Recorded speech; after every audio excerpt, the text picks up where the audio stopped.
Nós, no Brasil, a profissão de professor talvez seja aquela que seja a profissão mais sofrida, porque a qualificação é ruim, porque os salários são ruins, porque há um desrespeito generalizado pela profissão.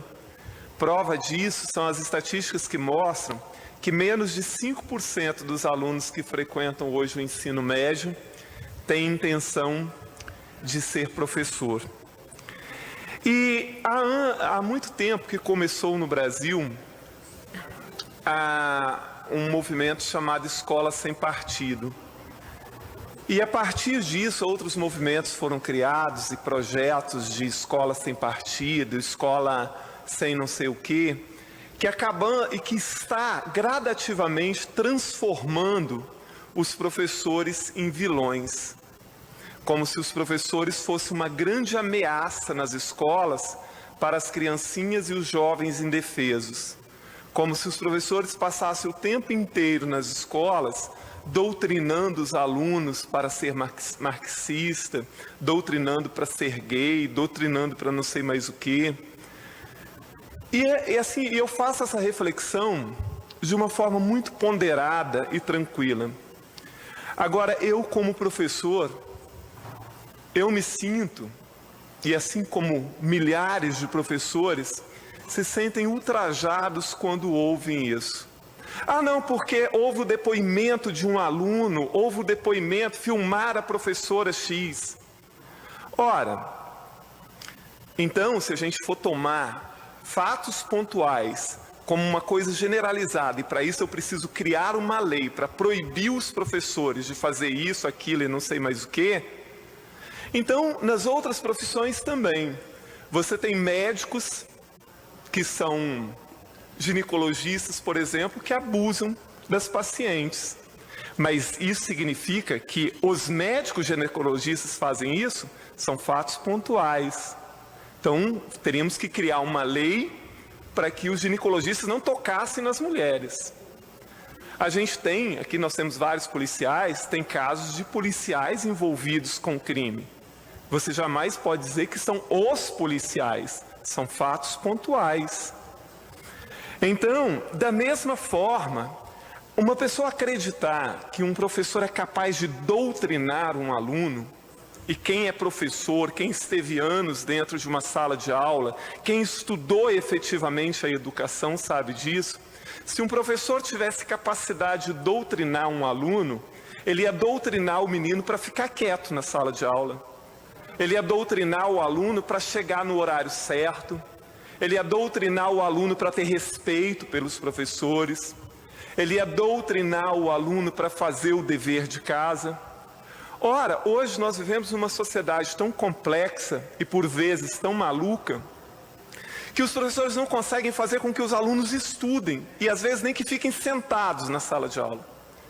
Quanto mais doutrinar um menino para ser marxista, para ser esquerdista, para ser não sei mais o quê.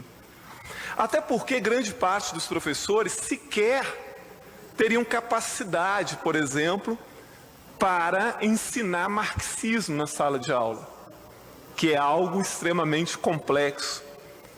Eu mesmo já li alguns livros de Marx e acho extremamente difícil. O Capital, 18 de Brumário, Manifesto Comunista.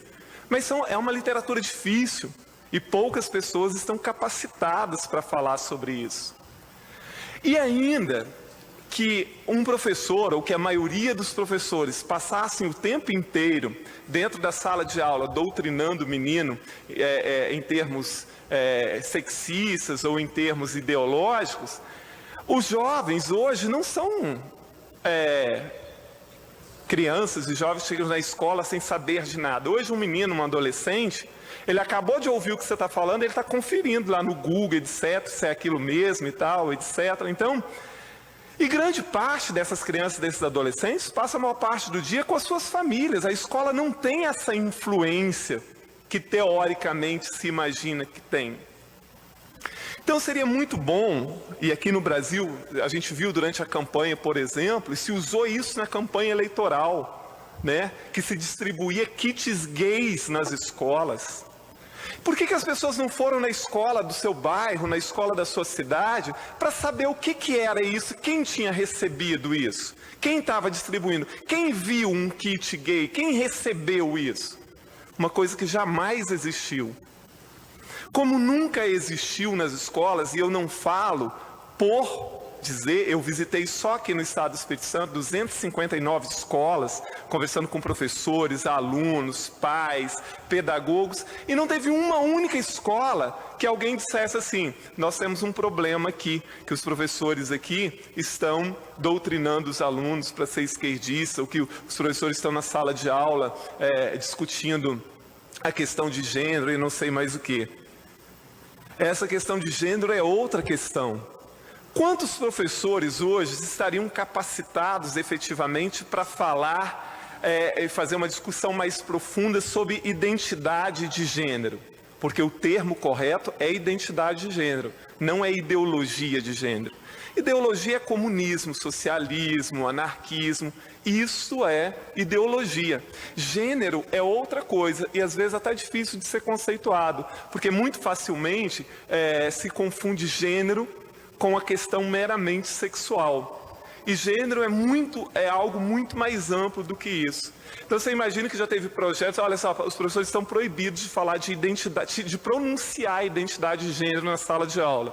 Então, por exemplo, se você vai discutir a questão assim, de que uma mulher, para parte da sociedade, é ela que tem a obrigação de lavar a roupa, passar a roupa, cuidar dos filhos, cozinhar, você vai ter que entrar na questão de gênero. Porque isso é identificado apenas com o gênero. Então não vou poder dizer sobre isso, não vou poder dizer sobre a questão de que as mulheres ganham menos do que os homens e que isso está ligado à questão de gênero. Não vou poder falar sobre isso. Então, assim, essa demonização das escolas e dos professores, isso faz um mal imenso, porque isso faz com que os professores sejam ainda mais desrespeitados do que já são. No ano passado, quando isso estava sendo discutido no Congresso Nacional, eu estava vendo uma matéria na televisão e de repente as pessoas lá a favor disso, com placas escrito assim: professores, por favor, deixem nossas crianças em paz. Sinceramente, eu senti um soco na boca do estômago de colocar professores como ameaça aos alunos, porque acontece um fato pontual ou outro e isso precisa ser visto. Isso não pode ser, isso jamais pode se tornar um discurso como se os professores estivessem ameaçando as crianças e os adolescentes. Porque, olha, este país só não está pior do que está graças aos professores.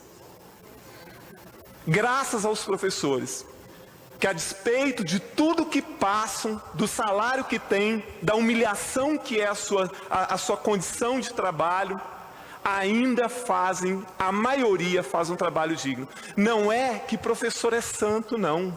Assim como em qualquer profissão, assim como entre engenheiros, entre policiais, entre médicos, entre enfermeiros, entre advogados, uma grande parte é muito bom e outra não, entre professores também. Claro que tem professores muito ruins, que exorbitem da sua função.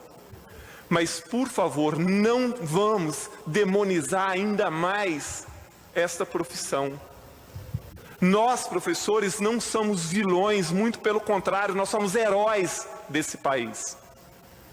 Se não tem um volume muito maior de jovens perdidos, isso é graças ao trabalho que os professores fazem na sala de aula.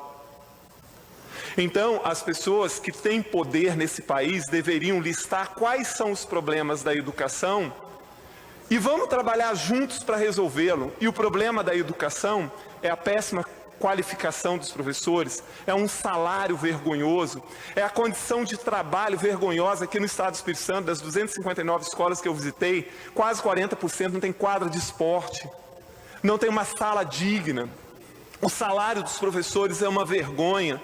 Então assim, vamos trabalhar, vamos olhar lá na Alemanha, na Dinamarca, no Japão, o que fizeram para revolucionar a sua história através da educação, e vamos nesse caminho. Vamos ver se em qualquer país, democraticamente e evoluído, se alguém está preocupado se professores estão na sala de aula falando sobre identidade de gênero, ou se estão na sala de aula debatendo sobre direita, esquerda, etc. Então, assim, não demonizem os professores. Professores não são vilões, professores são heróis. Muito obrigado.